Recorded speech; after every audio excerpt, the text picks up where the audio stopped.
Estamos de vuelta con Giro a la derecha y como les había comentado en el primer segmento, nos vamos a Medio Oriente, en donde, bueno, esas tensiones continúan incrementándose y, por supuesto, los ataques, bueno, también hemos visto varias operaciones en días recientes exitosas por parte de Israel y, por supuesto, las amenazas correspondientes, por así decirlo, de sus enemigos y para ello, por supuesto, he invitado a César Sabas, ya lo conocen, geopolitólogo. Bienvenido, César, ¿cómo estás? Muchas gracias, Esteban. Siempre un gusto estar acá. Muchas gracias a ti por haber aceptado la invitación y bueno, para estos temas que siempre son tan importantes y que a veces no se le presta la atención correspondiente porque bueno, nosotros vivimos de este lado del mundo, eso no nos afecta en nada, ese es el pensar de la mayoría de los ciudadanos, pero creo que es importante igual darle la cobertura respectiva. Antes de que hablemos, César, de los detalles, ¿no?, que hay detrás de todo esto, porque hay muchos elementos, podrían decirse, culturales, ¿no?, respecto a las respuestas que se han dado, respecto a algunas declaraciones, incluso a algunos simbolismos que se están haciendo, que ya vamos a mencionar más adelante. Quiero que comencemos por estas operaciones, a mi juicio, impecables, que hizo Israel en contra de terroristas directamente a través de los pagers, de los walkie-talkies, o sea, estos mecanismos de comunicación que utilizaban, que en teoría eran seguros, no eran celulares, no tienen un chip en donde los podían localizar con tanta facilidad, y resulta que de la nada explotaron miles de estos, asesinando, por supuesto, a varios miembros del grupo Hezbollah, en este caso, si mal no recuerdo. Explícanos un poco qué hubo detrás de esta operación, porque además de lo brillante, parece que fue doblemente brillante. Me dijiste tú que indirectamente o directamente financiaron al servicio de inteligencia israelí. Mira, o sea, esta operación nos tomó a todos por sorpresa. A todos. Por supuesto que el Hezbollah más que nadie, e Irán, pero es que fue una operación tan brillante. Es que, mira, te lo pongo así. Si a mí Hollywood me hubiese contratado, a mí como experto en seguridad internacional, para que les hubiese diseñado una trama de contraterrorismo para una película. Y yo les hubiese dicho, mira, vamos a infiltrarnos en la organización terrorista más poderosa del mundo. Vamos a infiltrarnos en su cadena de suministros, de donde ellos reciben, digamos, su tecnología. Vamos a modificar los buscapersonas para nosotros tener el control remoto de estos buscapersonas e introducirle un pequeño detonante adentro por el cual lo podemos detonar a distancia. Y una vez que sean detonados y van a haber por lo menos 1000 heridos, y estamos hablando de 1000 heridos élites, no soldados X, sino son justamente las personas que tienen el derecho a tener este viper. Bueno, y una vez que sean detonados, o los obligamos al día siguiente a usar los walkie-talkies y también los detonamos. Y con eso obligamos al líder de su organización, que lleva por lo menos una década en la clandestinidad y nadie sabe dónde está, a tener que salir a la luz pública, a ir a una reunión presencial y con eso lo detectamos y lo matamos. Si yo hubiese dado esa trama, me lo hubiesen rechazado por fantasiosa. Y Es eso así. fue justo lo que hizo el Mossad. O sea, creo que esto ninguna otra organización de inteligencia lo hubiese podido hacer. Y en efecto, incluso el Mossad llegó a crear una empresa pantalla con sede en Hungría, si mal no recuerdo, que es justamente la encargada de importar estos beepers y dárselo personalmente a la gente del Hezbollah sin que haya ningún otro tipo de intermediario. Por supuesto, le pagaron a esa empresa y resulta que esa empresa es de Mossad. O sea, Entonces, pues el bueno, Hezbollah todo fue financió al bueno. Mossad, básicamente. Básicamente el Hezbollah financió al Mossad. Y ahora fíjate tú, o sea, estamos hablando del Hezbollah, el grupo terrorista de lejos más poderoso del mundo. Sigue siendo de lejos el más poderoso del mundo, aún con la muerte de Nasrallah y con los ataques que ha hecho Israel. Sigue siendo el más poderoso. ¿Y por qué se pudo dar esta operación? Ahora que tenemos, digamos, un poco más de información, también quiero decir algo, abundan las fake news. Por ejemplo, si ustedes ven noticias que vienen de la prensa árabe, eso hay que descartarlo enseguida porque la prensa árabe es muy fantasiosa. Hay una noticia de un periódico saudita que dice que fue que alguien le dio la mano a Hassan Nasrallah y a través de eso le introdujeron un nanorobot en la mano y con eso está descartado, eso no fue tan así. Pero la última información que tenemos, que viene de periódicos serios, por ejemplo, como el Financial Times, que acaba de sacar un artículo, pues narra la evolución que ha venido haciendo el Mossad sobre cómo catalogar a Hezbollah. Y si ustedes revisan los videos que yo he tenido anteriormente contigo, en los que he hablado del Hezbollah, yo siempre he recalcado que el Hezbollah, bajo ningún concepto, debe ser visto como un grupo terrorista, sino como un ejército terrorista. Y bueno, justamente el artículo me da la razón y dice que desde el año 2014 Mossad cambió la denominación a Hezbollah y ya no lo veían como un grupo terrorista, sino justamente como un ejército terrorista. Y lo empezaron a estudiar como tal. Y en efecto, en el 2014, ¿qué es lo que se da en el 2014? La intervención del Hezbollah en Siria, en la guerra civil siria, que fue muy dura. Pero eso hizo que el Hezbollah creciera mucho, reclutara mucha gente, de los cuales no todos eran igual de, digamos, discretos que como los anteriores. También hizo que Hezbollah se expusiera mucho y Siria estaba muy vigilada por la inteligencia israelí. Estamos hablando de drones, espías, etcétera, etcétera. Entonces eso los expuso bastante. Digamos, son 10 años en los cuales drones israelíes han estado tomando imágenes, les han estado pinchando las conversaciones, tienen contacto con uno que otro infiltrado del Mossad en Siria. Entonces fueron creando una gran base de datos de todos los miembros del Hezbollah durante 10 años. Después, posteriormente, estos se regresan al Líbano, hay un funeral, los funerales allá no son nada discretos, son masivos. De vez en cuando hay una figura importante del Hezbollah que sale de, digamos, del anonimato y se ve en el funeral. Hay drones tomando fotos, les hacen seguimiento hasta que llegan a las casas en donde están. Bueno, durante 10 años.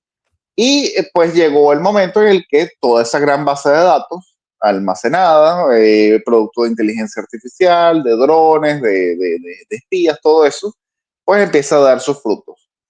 Generalmente, cuando las organizaciones son más sofisticadas, es más fácil hacerle, digamos, operaciones de inteligencia.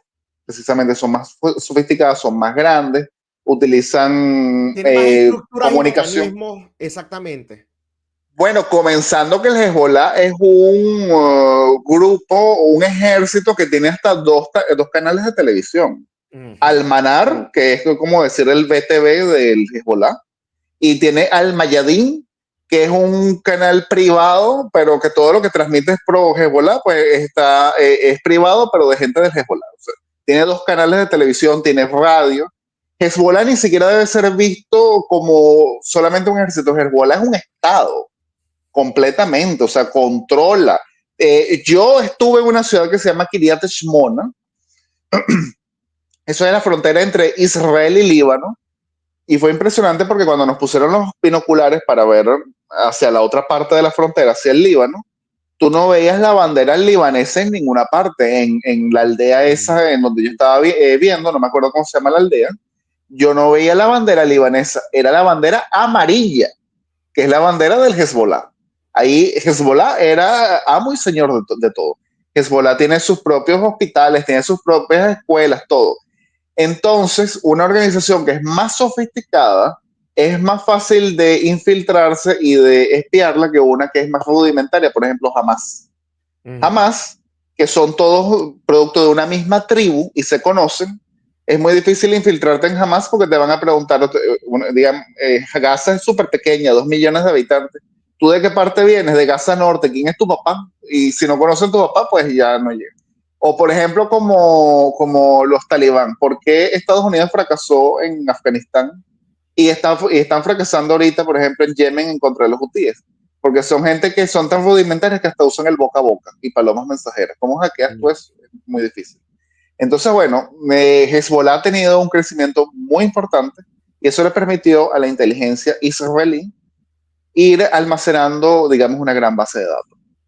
Y bueno, eso me da pie para lo siguiente, porque más allá de estos miles de líderes y de miembros de este ejército terrorista, como tú lo estás diciendo, también lograron asesinar al líder principal y bueno, a otras tantas cabecillas, pero por supuesto la noticia central fue el líder, Y yo creo que es importante que hablemos de cómo fue la operación en su contra. Tú me estabas comentando en privado, querían asegurarse de que estuviese muerto porque el cuerpo aparentemente está todo intacto. Entonces uno concluye que fue justamente, bueno, por las ondas de los múltiples ataques. Creo que me mencionaste 83 misiles, algo así, que le lanzaron. 83 misiles. O sea, imagínate, 83 misiles para asegurarse de que una persona justamente estuviese muerta. Pero bueno, háblanos un poco de eso y del significado que tiene el hecho de que lo vayan a enterrar, me estabas comentando, al lado del imán Hussein. Primero hablemos de lo militar y luego de lo cultural, por favor. Mira, Hassan Nasrallah es un objetivo del ejército israelí desde hace muchísimos años, De Estados no de Unidos ahora. también. De Estados Unidos Y de también, ¿no? Estados Unidos, sí, pero bueno, está más o menos, está, de hecho, escucha, un dato importante, Israel quiso hacer la operación, y esto me enteré por el artículo del Financial Times, quiso hacer la operación para asesinar a Nasrallah en octubre del año pasado, y fue Estados Unidos quien frenó la operación. O sea que ya Israel podía hacerlo, y fue más bien Estados Unidos el que lo contuvo. Perdón que te Y interrumpa ahorita te ahí, explico por qué. porque... Ajá. Ok, exacto, era lo que te iba a preguntar, que por qué lo Sí. interrumpieron. Ahorita te explico por qué Estados Unidos ha querido frenarlo o quiso frenarlo. Pero bueno, digamos que Nasrallah es un objetivo militar de Israel desde hace muchísimo tiempo, puedo decir no décadas. Y algo que tiene que tener en cuenta la gente, la relación que hay entre Israel y el Hezbollah, es que si vemos la historia de Israel desde que se creó en el año 48 hasta acá, la gente cree que ha tenido puras victorias y ha ganado todos.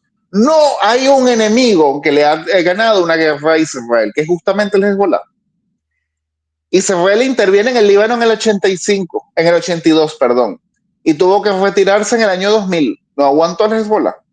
Y después volvió a entrar en el año 2006, pensando que iba a acabar con el Hezbollah, y tuvo que retirarse del sur del Líbano, porque no podía con el Hezbollah. Entonces estamos hablando de un grupo, y en el año 2006 intentaron matar a Nasrallah 3 veces, y las 3 veces fueron infructuosas. O sea que estamos hablando de un hueso duro de roer, totalmente. Israel siempre estuvo detrás de matarlo. Pero ahora, ya con toda esta información y viendo dónde estaba el búnker, digamos, con toda la información que recopiló, pudo dar con el búnker. Y algo muy importante es que no estamos hablando de un búnker cualquiera, es un búnker que incluso está construido para aguantar una explosión nuclear. Por eso mismo tenía que ser una operación masiva, que de hecho hasta el Papa dijo que fue exagerada porque en esa operación volaron a 6 edificios residenciales. Es que el búnker estaba debajo de un complejo residencial. Y eso es algo muy lamentable, que la gente ve solamente la muerte de Nasrallah y no toda la muerte que está habiendo alrededor. O sea, para que veamos la importancia que tenía Nasrallah, ya nadie habla de las otras personas que murieron. Correcto. Pero bueno, con unos drones, al principio se hablaba que fueron unos aviones F-15, yo también me imaginaba que eran F-15, pero la última información es que fueron unos drones los que lanzaron estas bombas anti-búnker, estamos hablando de 83, cuando dieron con la ubicación de Nasrallah, en simultáneo, mientras Benjamín Netanyahu estaba en la ONU hablando. Y esto es algo muy importante porque si Benjamín Netanyahu está en la ONU hablando, se supone que en ese momento Israel no se va a ir a la guerra y no va a matar a Nasrallah, porque el señor está muy lejos hablando. Pues fue una emboscada que tendió Israel para que el Nasrallah se sintiera seguro, fuera a su búnker, y lanzaron las 83 bombas antibúnker. El búnker era tan poderoso que Nasrallah, el cuerpo de Nasrallah está intacto. O sea que a la parte en la que, en la parte en la que estaba este señor, Nasrallah, la explosión no llegó. Entonces hay dos teorías. Una, o fue la onda de shock que indudablemente mató sus órganos internos, los destruyó, pero la otra información que hay es que fueron los gases que se liberaron con la explosión, que evidentemente, pues bueno, ahí en ese búnker este hombre de Nasrallah lo absorbió todo y inevitablemente murió. Pero sea como fuera, el cuerpo de Nasrallah está intacto.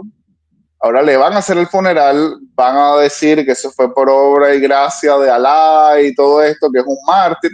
De hecho, ya es un mártir, o sea, ellos lo consideran un mártir, y lo van a enterrar en la tumba del Imam Hussein. Esto sí es fundamental. Esta tumba del Imam Hussein, que no es Saddam Hussein, no tiene nada que ver, está en Irak, en la ciudad de Kerbala. Es esta persona que estamos viendo aquí. ¿Quién era el Imam Hussein? El nieto de Mahoma. Y este señor tenía que asumir el califato, según los chiitas. Y en una batalla, la batalla de Kerbala en Irak, a él lo matan. Y es el martirio de Hussein, porque hasta le cortan la cabeza y pasean el cuerpo por toda la ciudad de Kerbala. Eso fue un trauma para sus partidarios. Y sus partidarios juran vengarse y resistir hasta el final. Los partidarios de él, en árabe, partidarios o sectas, es Shia, los chiitas, de ahí surgen los chiitas. Y digamos que los sunitas, que son los que se imponen, la mayoría en el mundo islámico, van persiguiéndolos uno a uno a los sucesores de Hussein, a los próximos que debían ser los imanes. Hasta que llegamos al imán número 11, que es el que asesinan, y él tenía un hijo. Y a ese hijo, los chiitas, o sea, la secta, lo ocultan para que no muera. Es el imán número 12. ¿Qué pasó con ese imán número 12? La historia oficial no dice más nada de él. Entonces, digamos que la lógica me da que alguien del año 866 de la era común, es decir, después de Jesús, debería estar muerto, ¿verdad? Claro. Pues los chiitas dicen que no, que él está vivo, solo que está oculto. Y él va a regresar un día. Él va a salir de la ocultación un día y es lo que ellos llaman el Mahdi. Mahdi es en árabe. En hebreo es Mashiach y en griego es Cristo. O sea, tanto las tres religiones tienen la venida de un ser supremo que va a venir a restaurar el orden, la paz y la justicia. Pero lo interesante es que los chiitas, digamos los partidarios, desde ese entonces, lo que fue lo que hicieron, callarse. Se callaron y estuvieron siempre bajo perfil, con la cabeza baja. Eran los sunitas los que mandaban, ellos fueron perseguidos, los chiitas, pues simplemente aguantaban todo este tiempo. Y los chiitas, digamos, se expanden Irak, Irán, sur del Líbano, pero siempre muy bajo perfil. Hasta que llegamos a los años 70. Y aquí es importante porque aquí viene todo, aquí inicia todo el proceso, todo lo que estamos viendo. En los años 70 empiezan los chiitas a decir, bueno, pero ¿por qué somos tan oprimidos?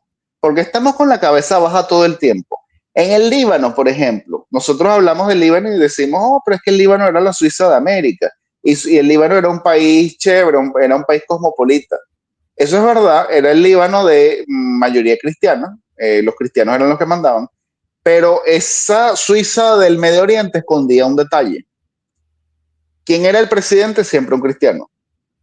Los colegios públicos, ¿para quién eran? Para los cristianos. ¿Quién iba al ejército? Los cristianos. Y si los chiitas iban, nos pasaban de ser soldados. Es decir, estaban completamente recluidos. Y un día, en los años 70, empiezan a reunirse, digamos, clérigos islámicos en la ciudad de Kerbala y Nayaf, allá en Irak. E Irak estaba en manos de los sunitas, los generales que después van a ser Saddam Hussein y todo eso. Y decían, pero ¿por qué tenemos que estar todo el tiempo con la cabeza baja? Vamos a ir al Líbano, vamos a reclutar a jóvenes, vamos a traerlos a estudiar y que funden sus propios partidos políticos. Eso se llamó, en lo que pasa en los años 70, el despertar chií. Y ahí es donde viene el Ayatollah Khomeini y todas estas personas. Esta gente del sur del Líbano van a Irán a estudiar. Y van a estudiar justamente cuando el Ayatollah Khomeini da el golpe de Estado en Irán, tumba el Shah y pone el primer régimen teocrático chiita del Medio Oriente. Entonces imagínate tú para Hassan Nasrallah, un pobre de la comunidad chiita, porque era pobre, de la comunidad chiita libanesa, todo el tiempo excluido. No eran nadie en el Líbano, ahora está en Irán y de repente ve que del avión presidencial de Irán baja el Ayatollah Khomeini. O sea, eso fue una imagen que le queda a todos los chiitas. y los convencen de fundar su propio partido político en Líbano. Y conoce al Ayatollah Khomeini. Se enamora de forma figurativa del Ayatollah Khomeini. El Ayatollah Khomeini, que es el padre del régimen actual iraní, pues lo forma, le da financiamiento y hasta le dice, tu partido se va a llamar Hezbollah, es decir, Partido de Dios. No solamente que lo forman, sino que entre ellos se van a casar. Por ejemplo, el número 2 del Hezbollah, que parece que va a ser el sucesor de Nasrallah, está casado con la hija de quien era el general Soleimani. Entre ellos se casan. La persona que buscó a estos chiitas del Líbano y los llevó para Irán, para Irak a formarse, se llamaba Musa Sadr. Venía de Irán. Yo te estaba comentando que en Irak, ya no Irán, Irak hay un clérigo que se llama Muqtada Sadr, el mismo apellido, que es el que comanda las milicias chiitas en Irak. Ese señor vive en una zona que se llama Ciudad Sadr. Tiene más de 1 millón de habitantes, una periferia de Bagdad, a donde los norteamericanos casi no podían entrar sin que pues, le hicieran cualquier tipo de atentados. La familia Sadr también está en Siria. Es decir, las conexiones que se van dando en el Medio Oriente son entre familias, sí. Son primos y se van casando entre ellos. Y cuando estos regresan al Líbano, van a fundar el Hezbollah. Primero luchan contra Israel y después son el gobierno en casi medio Líbano. Y cuando son gobierno, ¿qué es lo que sucede? Empiezan a construir los hospitales que el gobierno libanés nunca construyó para los chiitas, con financiamiento iraní. Empiezan a construir los colegios que el gobierno libanés nunca construyó para los chiitas. Entonces ya esta gente que siempre fue excluida ahora va para su sanidad pública y sus colegios públicos financiados por el Hezbollah.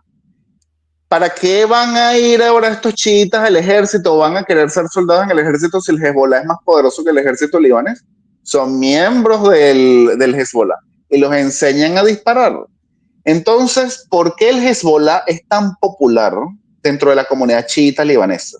Y este es otro de los problemas que ha tenido Israel porque, digamos, entrar al sur del Líbano y hacer una operación como se está planteando equivale a que te vas a enfrentar a un gentío, no solamente a los 50.000 hombres en armas que tiene el Hezbollah, sino digamos a toda esta gente que lo apoya. Porque imagínate tú que tú hubieses nacido en el sur del Líbano y los cuentos de tu abuelo fuesen que tú siempre fuiste o que él siempre fue excluido, siempre fue oprimido hasta que se fundó el Hezbollah. Y tu madre te hubiese dicho, yo era muy pobre y cuando te parí yo no tenía ni medio, hasta que vino el Hezbollah y me dio una ayuda económica. Esas son las historias que tienen ellos. Ellos no tienen la otra parte, que son el poco de atentados terroristas que ha hecho el Hezbollah a lo largo del mundo, sino solamente su vivencia. Entonces la historia siempre tiene dos partes. Con esto yo no estoy en absoluto, tratando de blanquear al Hezbollah, y sobre todo yo que sé de qué parte tengo que estar.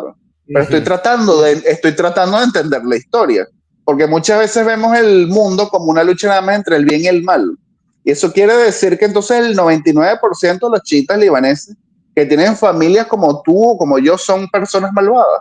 No necesariamente. Lo que pasa es que también es producto de, digamos, de una serie de injusticias que se hicieron en el pasado y que han venido desembocando digamos, a esta situación actual.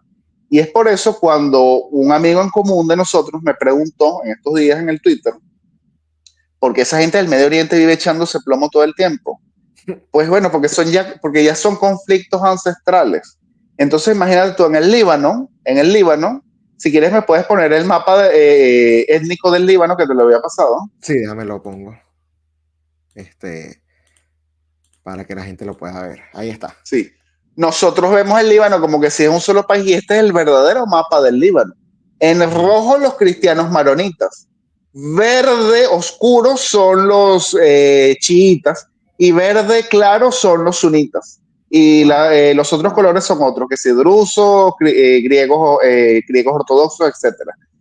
Pero, por ejemplo, en el Líbano, si tú vienes del sur o del Valle del Bekaa, la otra parte del verde oscuro, Los cuentos son, y tú vienes, por ejemplo, de la parte que es verde clara, que son los sunitas, los cuentos son: tu abuelo mató a mi tío abuelo y no nos pudimos vengar, así que me voy a vengar contigo. Son conflictos ancestrales que hay. Y por eso es que se hace casi imposible llegar a una paz. En Irak, por ejemplo, Hussein era sunita. Los sunitas son el 30% de Irak. Los chiitas son el 60%. Él gobernaba con una minoría y oprimía a la mayoría.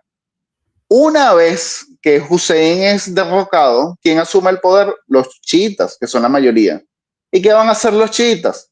Regresarles el favor, van a oprimir a los sunitas hasta el final. ¿Y qué pasó en el 2014 cuando se fundó el Estado Islámico? Era el deseo de los sunitas, que antes habían sido opresores, ahora son oprimidos, de volver a ser opresores.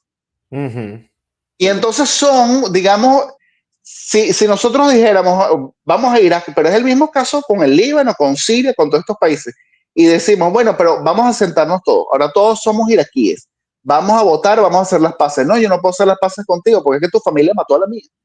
Si yo hago las paces contigo, yo traiciono a mi familia. Entonces se vuelve un conflicto eterno. Eterno, eterno, eterno. Un conflicto como el que no estamos acostumbrados en América Latina. Y por eso hablaba del caso de las familias.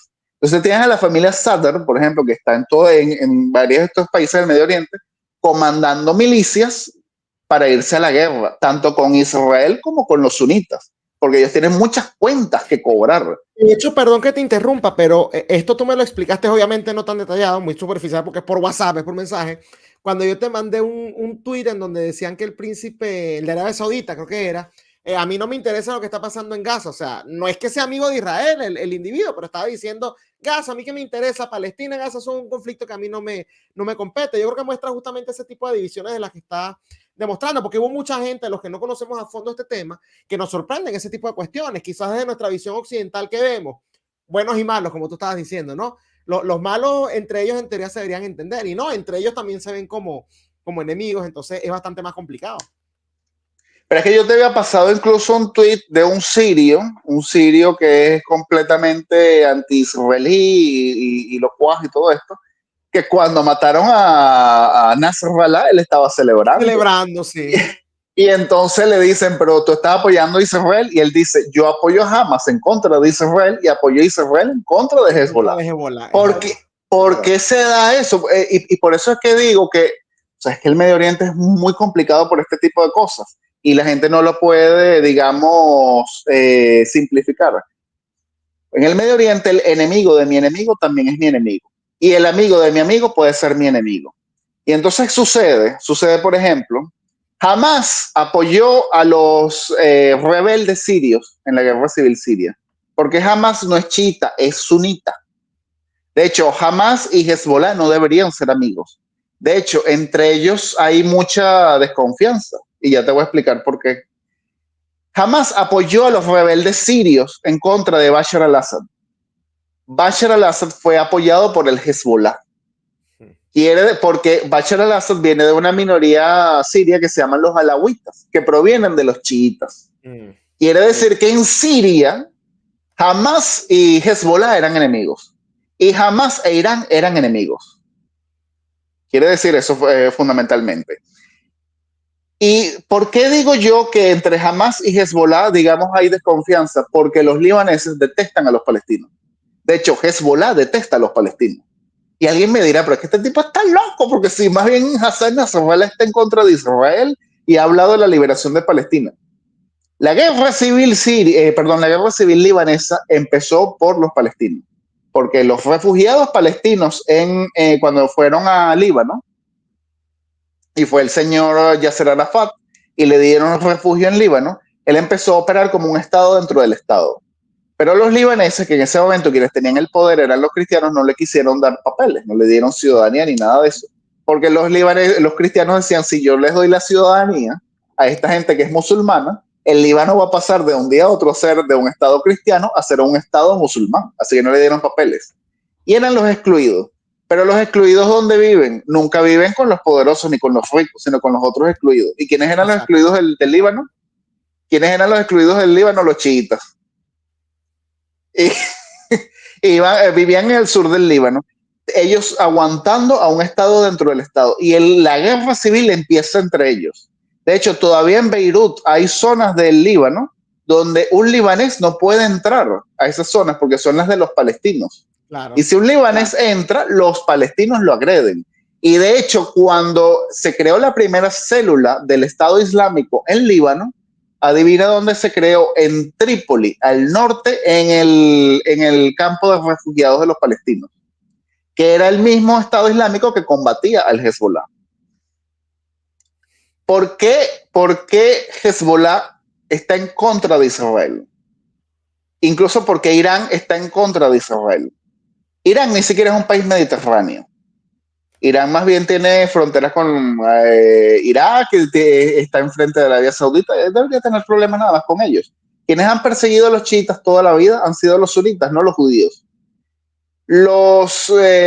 Hezbollah tiene problemas en el Líbano con los sunitas y se metió en la guerra civil siria. Entonces, ¿por qué apoya a los palestinos, sobre todo si los detesta? ¿Por qué apoya a los palestinos? Porque en la teología chiita, y alguien me dirá, oye, pero estoy harto de oír de religión. Bueno, pero es que es el Medio Oriente. Hablar del Medio Oriente es hablar de religión, ¿no? Justo, ¿no? Sí. Sí, yo soy un tipo muy, muy laico, pero si quiero analizar el Medio Oriente tengo que estudiar de religión, aún así no me guste.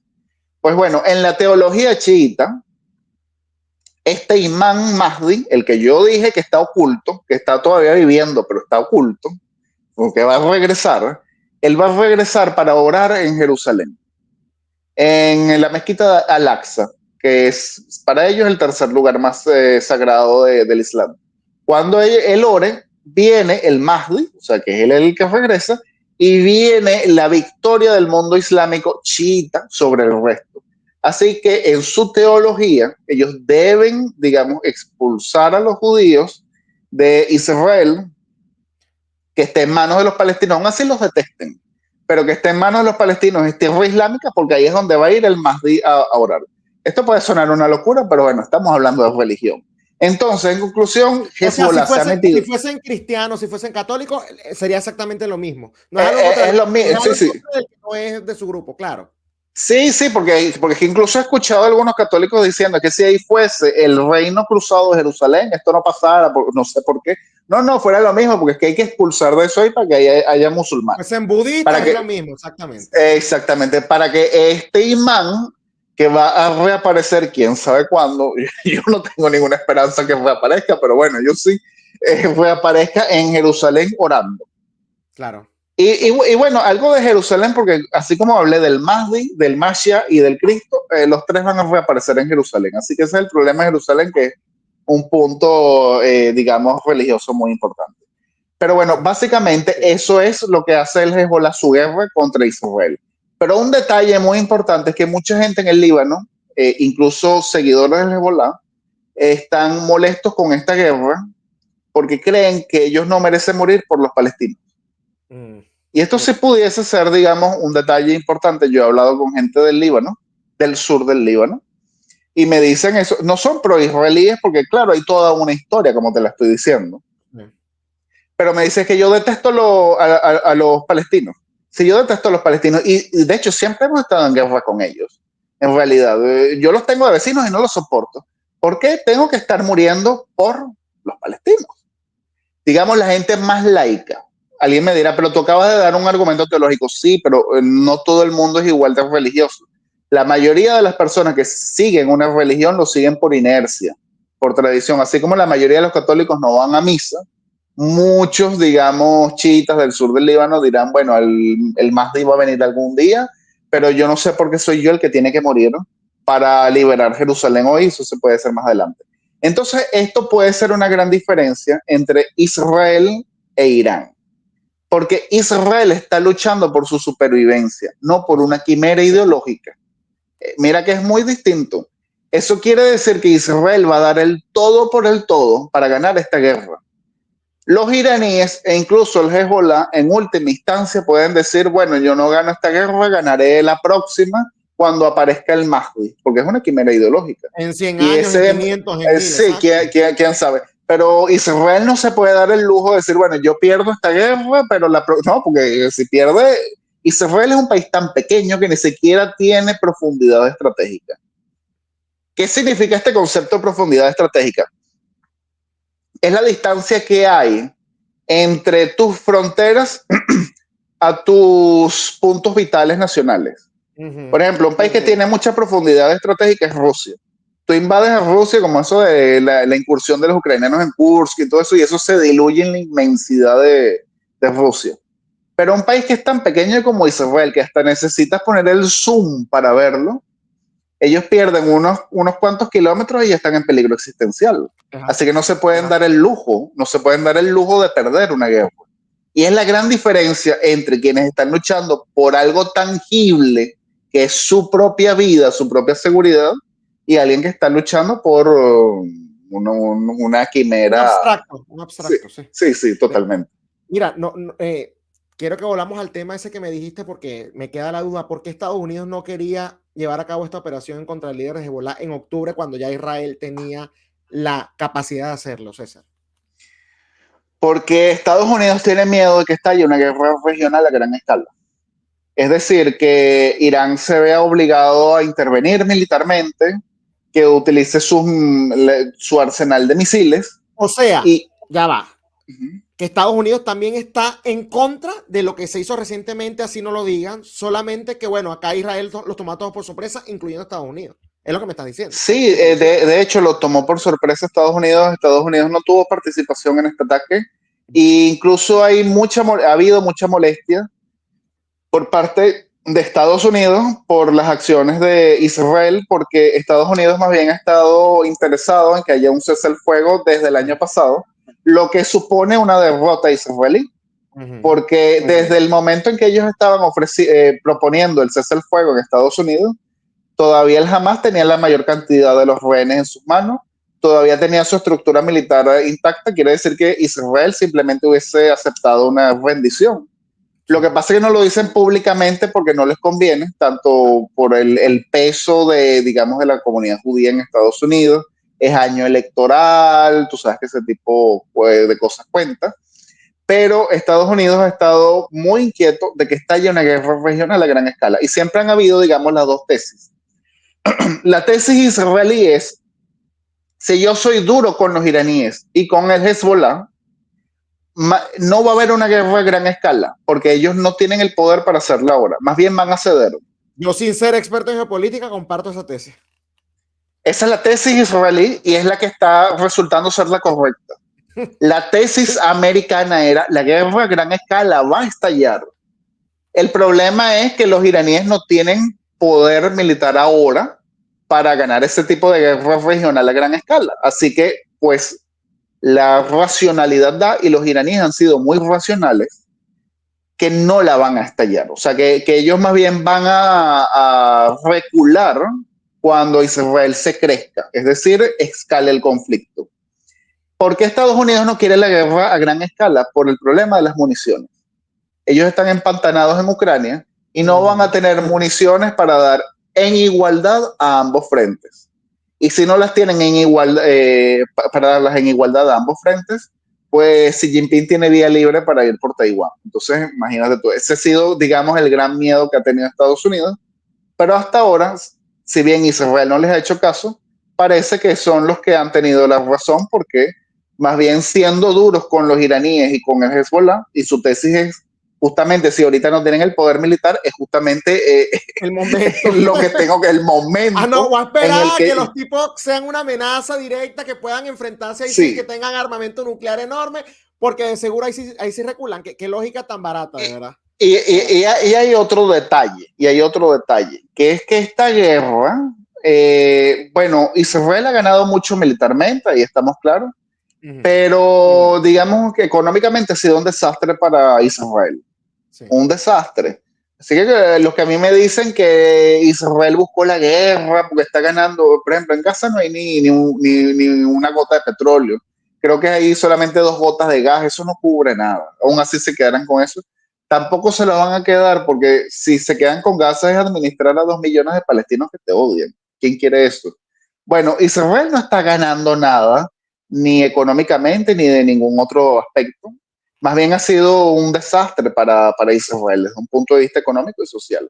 Entonces, aquí es donde yo voy. A Irán le conviene que este tipo de guerra de desgaste continúe, porque Irán puede seguir, digamos, debilitando la economía israelí si la guerra se prolonga 2, 3 años más, y eso es justamente lo que pensaba hacer con el Hezbollah. Sin que hubiese una guerra a gran escala, que el Hezbollah estuviese lanzando todo el tiempo drones y misiles. Hay 60.000, esto se me iba a pasar, 60.000 israelíes que viven en la frontera con el Líbano, que han evacuado sus hogares. Entonces imagínate, estos son 60.000 israelíes que no están trabajando, porque no viven donde trabajan. De paso, el Estado les tiene que dar ayuda porque no los va a dejar que se mueran de hambre. Claro. El ejército israelí es muy pequeño, a diferencia de lo que cree la gente, es muy pequeño, se basa en reservistas, gente que hace su día a día normal. Hoy en día esa gente está reclutada, es decir, es gente que ya no está produciendo dinero, que de paso hay que pagarles el salario porque tienen una familia que mantener, todo eso. Es decir, económicamente Israel no se puede permitir esta guerra. Irán pretende que esta guerra continúe así de desgaste un largo tiempo hasta que Israel se desgaste. Dime tú crees que Netanyahu está dispuesto a eso o no? Entonces utiliza su poder militar que tiene, digamos en una diferencia abrumadora con sus enemigos, para dar unos golpes certeros e imponer un cese al fuego, pero en condiciones israelíes. Claro. Es decir, que Israel gane la guerra. Y le ofreció al Hezbollah, mira, yo puedo hacer un cese al fuego contigo, pero si tú te olvidas de Gaza, o sea, te olvidas de Palestina, yo voy a seguir mi campaña. Hezbollah no quiso, pues le mataron al secretario general y están matando a toda su directiva.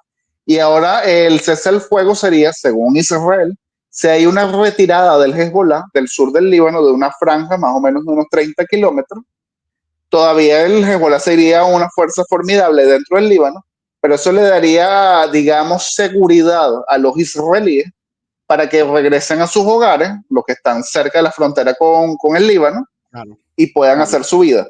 Porque si tú le dices a esta gente, mira, pero regresa, tú vas a tener al Hezbollah al lado, pero tú haces tu vida. Si tú le dices a esta gente que haga eso, ellos viendo lo que hizo el Hamas el 8 de octubre, que pudieron pasar, ya sabemos que no hay ninguna muralla impermeable, siempre puede haber un fallo de inteligencia. Viendo lo que hizo el Hamas, sabiendo que el Hezbollah es 10 veces más fuerte que el Hamas, pues evidentemente que no están tranquilos. Así que quieren un margen de seguridad Claro. que les permita, pues. Tiene todo el sentido del mundo. Fíjate, y ya para ir finalizando, César, uno de los mensajes que yo vi que me llamó mucho la atención, ¿no? Fue uno reciente que sacó Netanyahu a través de sus redes sociales, en donde le está hablando directamente a los iraníes, ¿no? Él dice, palabras más, palabras menos, lo voy a parafrasear. El gobierno no necesariamente representa a la gente, el gobierno los está oprimiendo desde hace rato, y habla como si los fuese a liberar, por así decirlo. No sé si soy yo que estoy interpretando o qué sé yo, pero yo no sé si tú tuviste la oportunidad de ver ese mensaje que mandó, que puso en sus redes sociales. De ser así, ¿qué significa eso? O sea, cuando habla de liberación, ¿se va a ir contra el gobierno iraní directamente?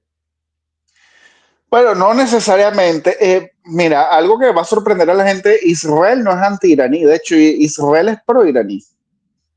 Y te digo porque yo incluso hasta me siento bastante pro-iraní. Digo iraní como Irán, como país, como Como su gente, como civilización, él está como diciendo, que gente. no es, no Sí, es el gobierno. yo no estoy hablando de la ayatollah. ¿Y por qué te digo que Israel es pro-iraní? Porque Irán fue el segundo país musulmán en reconocer el Estado de Israel. Fue en el año 1950, justo después de Turquía. Estamos hablando del Irán del Shah, reconoció a Israel, hubo relaciones diplomáticas, de hecho Irán hasta llegó a ser un importante socio, tanto económico, cultural, político de Israel. Había una comunidad judía muy grande en Irán. Históricamente las relaciones entre Persia y el mundo judío no han sido nada malas, al contrario, Ciro, el rey de Persia, Ciro el Grande, es uno de los liberadores del pueblo judío. Liberó al pueblo judío del cautiverio en Babilonia. Y eso está en la Biblia, eso está escrito, eso está en la historia. Entonces no hay una, digamos, animadversión israelí en contra de los iraníes. De hecho, cuando llegó el ayatollah al poder en Irán, dio un golpe de Estado, Irán e Israel al principio incluso en su guerra contra Irak apoyó a Irán y le mandó armas con la esperanza de convencer al ayatollah de que no, mira, nosotros siempre hemos sido amigos de ustedes, podemos seguir siendo amigos. Lo que pasa es que la ideología del ayatollah era incompatible con cualquier tipo de acuerdo y pues bueno, fue imposible. Pero de hecho, Israel e Irán son dos países que están llamados a ser aliados, son aliados naturales. Solo que la ideología de los ayatolás, la ideología que se ha impuesto en Irán, ha hecho que su política exterior sea antinatural. Porque como yo te lo expliqué ahorita, ni siquiera son mediterráneos, nunca han tenido guerra con los judíos, los chiitas nunca han sido perseguidos por los judíos, nunca han tenido problemas. No hay nada que haga que los iraníes y los israelíes se odien. Solamente una ideología artificial que se ha impuesto. Y la esperanza que siempre ha habido en Israel es que tarde o temprano ese régimen caiga. Y es probable, porque si bien lo vemos muy sólido, tiene mucha fuerza dentro de Irán, digamos a nivel armado, hay un grueso de población iraní que está desesperada por la caída de los ayatolás. Lo Estamos vimos en las hablando protestas de Masamín, eso se notó. Totalmente, estamos hablando de jóvenes universitarios. Irán dentro de todo es un país moderno en el sentido de que tiene universidades, tiene una sociedad civil, tiene gente pensante, incluso mucho más que el resto de los países árabes, hay que decirlo. Es una sociedad que no votó por estos ayatolás. Estos son jóvenes que nunca votaron por los ayatolás, nacieron ya con un régimen impuesto, que desean un cambio y que pues en la visión israelí es que tarde o temprano ese régimen va a caer, ¿no? Pues simplemente necesitan un empujón. No quiere decir que Netanyahu ahora mismo va a apoyar a una revuelta en Irán. También dudo que tenga la capacidad de hacerlo. Irán está lejos, Israel por más que sea un país pequeño, pero digamos que lance ese mensaje incluso para la diáspora iraní. La diáspora iraní evidentemente es anti-ayatollah. Claro. Siempre ha soñado con regresar a Irán. Por supuesto, un Irán muy distinto. Incluso el hijo del Shah, el heredero al trono de Irán, está pendiente de lo que pasa en Irán, porque él también quiere regresar a Irán. Él es pro-israelí, la familia del Shah es pro-israelí. Entonces, digamos que siempre ha habido, por parte del gobierno israelí y de la sociedad israelí también, una empatía con lo que es el pueblo iraní. Entonces, hay que diferenciar lo que es la guerra entre Israel y el régimen de Irán a otra cosa que sería la guerra entre Israel y el pueblo iraní, que no la hay. Ahora sí quiero, esta mi última pregunta, porque hubo algo que dijiste y te lo puedo cuestionar. Sí. Yo estoy de acuerdo contigo, pero tengo que cuestionártelo, ¿no? Tú hablas de que a Israel esta guerra no le conviene por el tema económico, ya lo mostraste, el tema incluso a nivel social. Pero algo que yo estaba revisando, César, porque a veces tú puedes hacer ese análisis a nivel general, ¿no? Pero los políticos, lo que más les interesa en medio de todo, tiende a ser su popularidad, tiende a ser su reelección, su cargo. Netanyahu, después de todas estas operaciones, que ya venía en medio declive, ¿no? Respecto a su popularidad, otra vez se disparó. ¿No será que ellos buscan este tipo de situaciones para justamente eso, proteger sus cargos? Bueno, muy buena pregunta. Netanyahu venía de regresar al poder. Sí. O sea, Netanyahu es un político muy hábil en Israel. Ganarle una elección a Netanyahu es muy difícil, aún así él tenga mucho rechazo, pero perdió las elecciones, creo que fue en el año 2020. Sí. O sea, él estuvo como 2 años fuera, vino el señor Bennett, Naftali Bennett, y 2 años después, bueno, vuelve Netanyahu. Netanyahu venía de regresar, ¿no? Digamos que hacer esta guerra para aumentar popularidad generalmente no, porque esta guerra empezó con un fallo de inteligencia grave. Sí. Más bien Netanyahu fue para el piso, para el subsuelo. Netanyahu iba a salir, solo que Israel no se iba a dar el lujo de hacer un cambio de gobierno en plena guerra. Claro. Esto es como le pasó a Golda Meir En la guerra de Yom Kippur hubo un fallo de inteligencia, los israelíes decían, bueno, Golda Meir tiene que salir, pero no la iban a sacar en plena guerra. Pues bueno, lo mismo le pasaba a Netanyahu. Ahora tú me dirás, pero mira, la jugada le salió a Netanyahu porque se fue a la guerra y mira cómo le salió. Mira, no sé, la guerra empezó mal, la guerra iba mal, lo que pasa es que ha terminado dándole vuelta a la situación. Ahora logró destruir después de un año, o casi un año, toda la estructura de Hamas y ha destruido el alto mando del Hezbollah. Esto no estaba dentro de los planes como tal. Claro. Las guerras pueden salir bien o pueden salir mal. Si la guerra hubiese salido mal, Netanyahu hubiese salido peor todavía. Y Netanyahu ya estaba en el poder. Nadie que está, digamos, en la cuerda floja se inventa una guerra para subir de popularidad cuando la guerra es incierta. Y lo que pasa es que, bueno, Netanyahu es un hombre muy inteligente, y de paso cuenta con un buen equipo, e Israel se unió porque esto era una causa de unidad nacional, de una causa nacional, y pues bueno, actuaron todos en conjunto. La victoria no solamente de Netanyahu, es de toda una gente que está detrás, pero las guerras siempre pueden tornar hacia lo inesperado. Y de hecho, la guerra no ha acabado. Yo te puedo decir ahorita, Israel está ganando, le ha dado unos golpes importantísimos a Hezbollah, pero todavía no ha ganado. O sea, lo fundamental para Netanyahu ahorita es forzar al Hezbollah no a su destrucción, sino hacer un cese al fuego que le convenga a Israel y finalizar ya con esto. Y gana la guerra.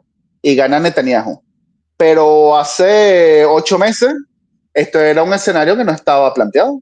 No estaba planteado. Es así, de hecho hubo muchos cuestionamientos hacia Netanyahu y el tema de la inteligencia, o sea, muy de acuerdo con eso, y tú mismo lo acabas de decir, su popularidad está por el piso.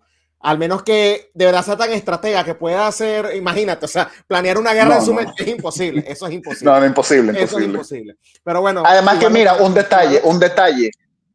Un ser humano es un ser sumamente complejo. ¿Cómo no va a ser complejo millones de seres humanos? Exacto. Entonces decir, no, es que él sabía todo lo que iba a pasar. No, estos adivinos así no existen. No existen, es verdad. Bueno, de verdad que te agradezco mucho, César, por haberme acompañado hoy en Giro a la Derecha. Muchas gracias a ti. Bueno, era César Saba, geopolitólogo, comentándonos sobre este conflicto en Medio Oriente, estas operaciones especiales y lo que hay detrás a nivel histórico, a nivel cultural, a nivel geográfico y por supuesto a nivel militar. Yo creo que este conflicto es más complicado de lo que creemos y por eso desde este lado occidental, en donde quizás somos un poco más simplistas, ¿no? Se nos ha hecho tan difícil entender las motivaciones y entender los resultados de todas estas guerras que se han venido desarrollando a lo largo de la historia. Esto ha sido todo por hoy en Giro a la Derecha con Esteban Hernández, pero nos vemos nuevamente el día jueves por esta misma plataforma que es Contrapoder 3.0, el canal de la derecha en YouTube. Hasta el jueves.